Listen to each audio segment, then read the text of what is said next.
สบายดีทุกคน โดยสบายดีเด้อวันนี้มามีบักมาอีกเทื่อ มา นึง อีกแล้วทุกคน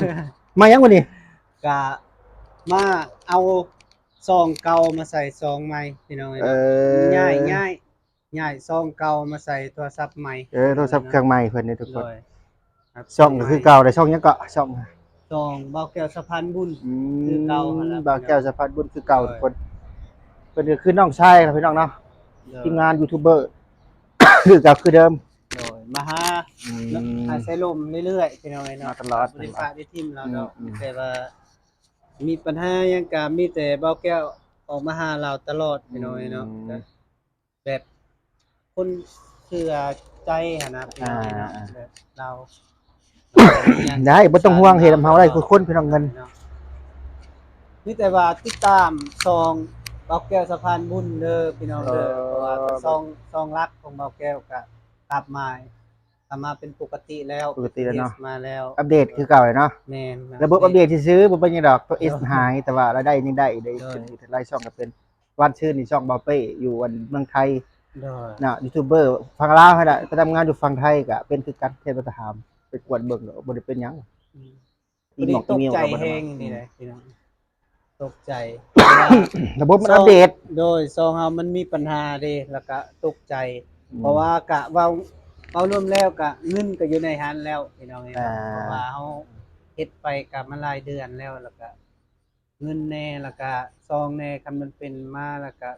แบบบ่ม่วนอยู่ในใจหั่นล่ะพี่น้องเอ้ยเนาะท่านไผที่เคยเฮ็ดแล้วก็จะรู้จักนะพี่น้องเอ้ย อืม ระบบของการเคลื่อนไหวของเฮาแล้วก็เป็นซองของเฮาอะนะพี่น้องเอ้ยเนาะคือใจแค่นั้นแหละพี่น้องเอ้ยผมบ่ภูมิใจทั้งอ้ายใส่ลมเพิ่นแน่เพราะว่าก็มีแต่มาหาเราตลอดพี่น้องเอ้ยเนาะมีหยังก็ติดตามซอง เบาแก้ว ใส่ลมนี่เด้อ ใส่ลม พี่น้องเด้อ ใส่ลมก็บ่โอ้ยวิวบ่ขึ้นทุกคนเอ้ย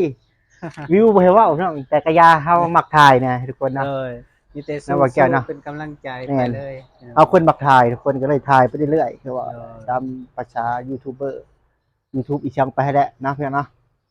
หรือว่าพี่น้องคนใดมีความสนใจอยากมาปรึกษาช่องมีปัญหาอยากเปิดช่องใหม่หยังต่างๆก็แชทมาได้ทุกคน เด้อ ให้ยินดีครับปรึกษาเนาะบ่ปัญหาดอกขอเพียงแต่ว่า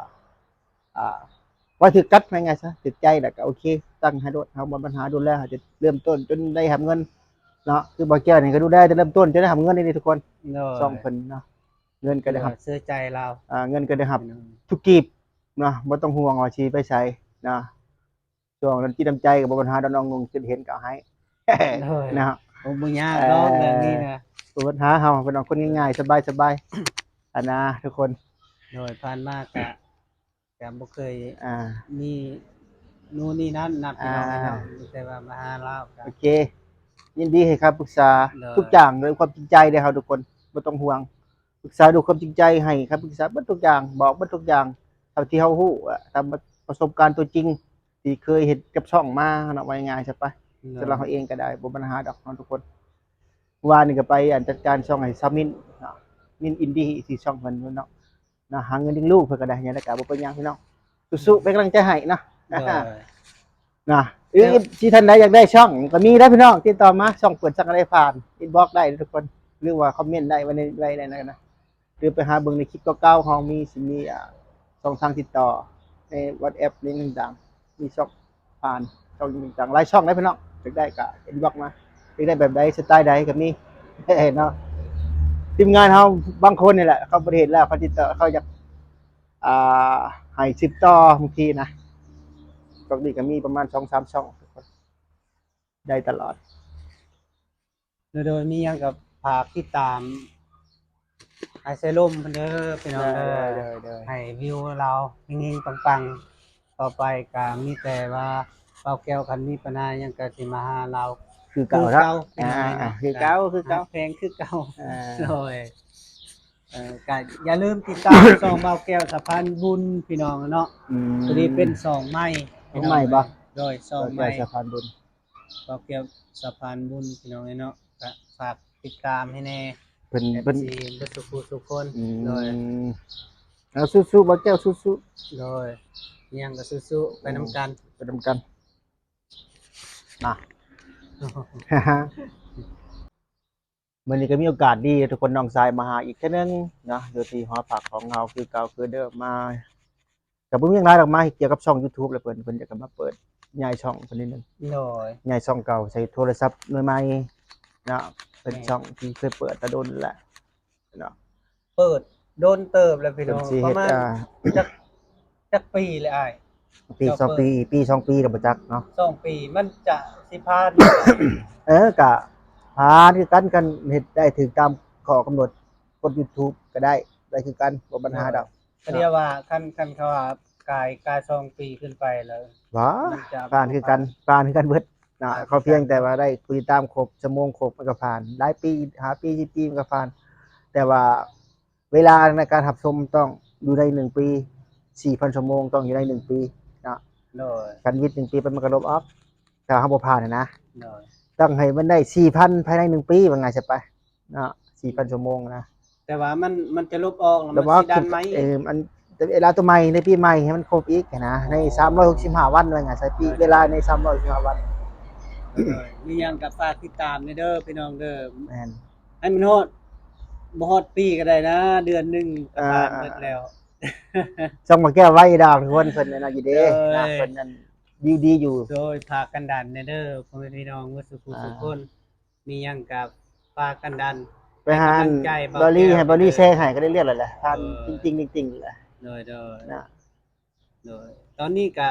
ซองวาลีก็มีปัญหาแล้ว เออ ถือว่ามิดจัดเลยทั้ง อ่า เบิด2ซองเลยเดี๋ยวนี้นะยังอีก